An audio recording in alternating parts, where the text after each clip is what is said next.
as I opened those sleek, glossy pages and my eyes fell upon the black and white images that laid before me, oh my god.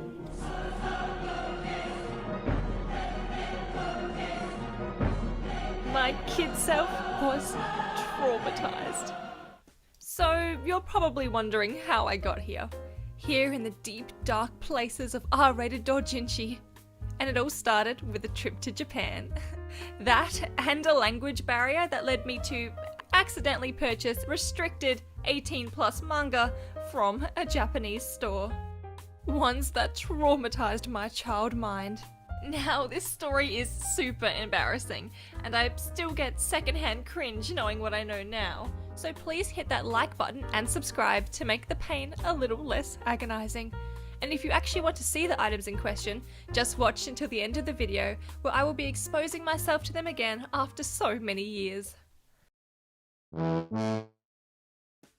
Okay, so this was my family's second of our third time visiting Japan, with the first being for the experience, and the third being for the culture, and the one in the middle being for...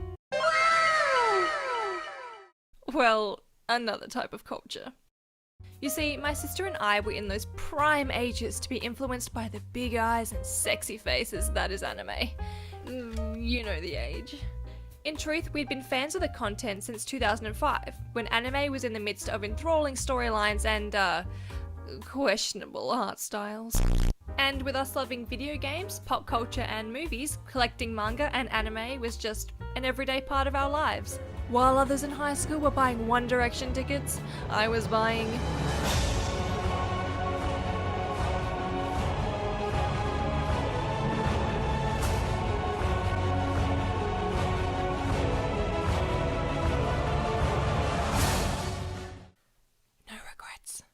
So, in Japan, after visiting some of our favourite places in the country, we stopped at Akihabara, a well-known anime hub that we visited last as we knew that we would probably be stocking up in the last legs of our trip. And that we did. We actually ended up needing to buy multiple extra suitcases just to ship all the figures and merchandise home at the end of our holiday. As we visited each store with growing excitement and my money becoming more and more destitute, I had my eye on the prize of a store that I'd been desperate to visit since we arrived. And then, after turning a corner, I saw it. Mandarake. Now, Mandarake isn't a single store. It's more of a brand that holds secondhand figures and rarities and has multiple different locations across the country. It's one of the main places that I get my figures shipped from when I'm back home in Australia. That and Ami Ami. And really, it's the place to go to when you want hard to find merchandise that is still in a plausible condition. And I say that because Japan's damaged looks like this, whereas Australia's damaged looks like this.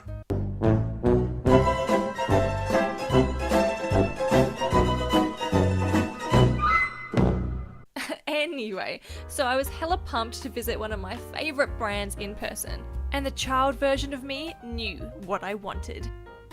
It began with a D. It was sleek and fit in the open grasp of any fan's hand, and it was what I had been waiting this entire trip to receive. Doujinshi. Doujinshi is a fan-made manga of an already existing series, made by some really talented creators. Pretty much think fanfiction, but an unofficial physical copy and drawn. Sounds like paradise, am I right? I had never bought any before because you can pretty much only exclusively buy them from Japan, and Mandarake had a lot of it. As my family climbed to the second story floor of this shop's complex, I was greeted by wall-to-wall shelves of these countless slips of comics. Every series, every possible ship. I was in heaven. So we all dispersed to find our favourite shows, and me, not being able to read any Japanese like my sister could, just started looking through any item I could find until I found one that I recognised. And the first I stumbled across was Black Butler. So I couldn't tell what these doujin were about or even read the title or blurb, as obviously they were written in Japanese. Boys, looks like we're going in blind. But you may be thinking, why didn't you just open the book and see what contents was inside? But every item was sealed shut in protective casing. See, at the time, I thought it must be to protect, the pages and the artwork. But now, looking back, it was probably for another reason. So I grabbed a handful of doujin whose artwork I liked the style of, and also picked up some Attack on Titan, Evangelion, Code Geass, and Number 6. Those were the days. And headed blissfully up to the counter. I slid the covers across to the woman serving us, completely oblivious to the strange look she was giving me and her co-workers. Oh, no. I paid, thanked them, grasped my precious items in my hands, totally unaware of the terror they would soon bring. We interrupt today's broadcast to bring you a special message from our sponsor. Take it away. I'm just kidding, guys. I don't have a sponsor. Now, I didn't actually open the doujinshi until I had flown home, worried that they might get ripped or destroyed in our luggage if I opened them, so it wasn't until we were back in Australia that I actually looked at them properly.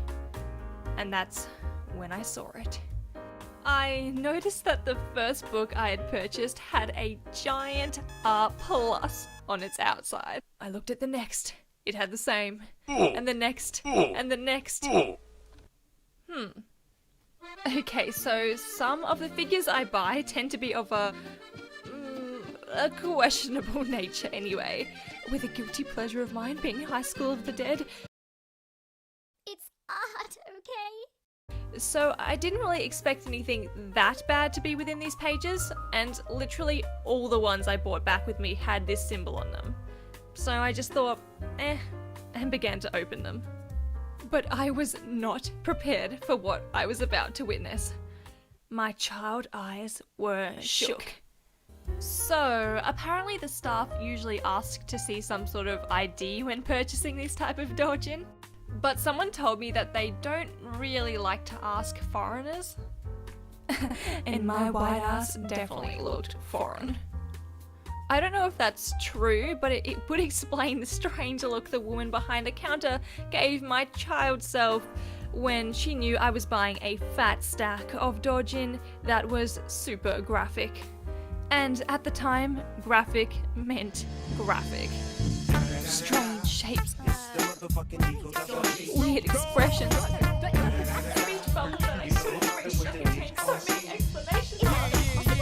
Every single doujin I had bought was like this. Oh no. I literally did not know what to do with them.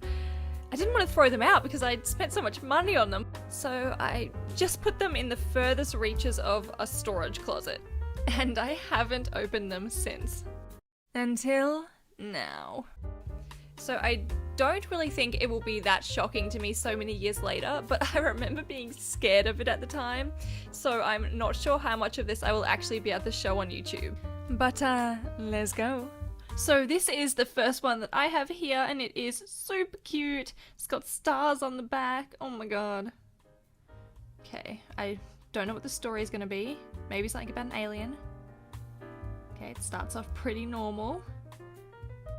I have no idea what they're talking about. Oh, there's a bed. There is a bed. I reckon it's gonna get spicy. Oh yeah, getting a bit saucy now. It's heating up a little bit. Okay, what is gonna be... Oh, he's blushing. Code red, he is blushing. Oh, this is gonna get... Yep, okay. That's what I thought, yeah. Oh no. Oh, okay, yep. Oh, that's graphic. Okay, something tells me that I won't be able to show very much of that one. But here is the amazing creators. Okay, second one, the show must go on. So cute, you'd think it would be really innocent, wouldn't you? It's got a cute dove, they're like magicians. Oh my god, they're in a giant elephant. It's so adorable. Okay, first page, we got a warning. Good start. Oh yeah, okay, we get straight into it on this one. And now we have some character development and storyline. Oh, it's actually got quite a lot of plot, really. Oh, then we get straight back into it. This is actually a lot more graphic than I was expecting. Oh god, I'm scared for this one. Yep, oh, that's bad. Okay, that, ooh. Oh god. I'm not even sure if I actually want to open the Black Butler one. I mean, it has a giant R18 plus on the cover. Oh, the artwork, it looks so amazing though. So beautiful. Okay, you know what, I'm just gonna open to a random page. I'm sure it can't all be graphic and just have a quick look inside. So I'm just gonna pick like a, oh no. Oh my god, it's so graphic. No wonder it traumatized me as a child. And that's the story of how I accidentally purchased restricted R18 plus doujinshi from Akihabara. And I still have it. So if anyone wants it, hit me up. Well, hopefully at least my embarrassment will open some new people's eyes to the wonders of doujinshi, with such amazing artists bringing your OTBs to life on the physical page. Thank you so much for watching. This is my first ever video, so if you would like to see more stories and me embarrassing myself, which, trust me, is a regular occurrence, then please like this video and subscribe to stay updated and to see when my next video comes out. Because, trust me, it's going to be a doozy.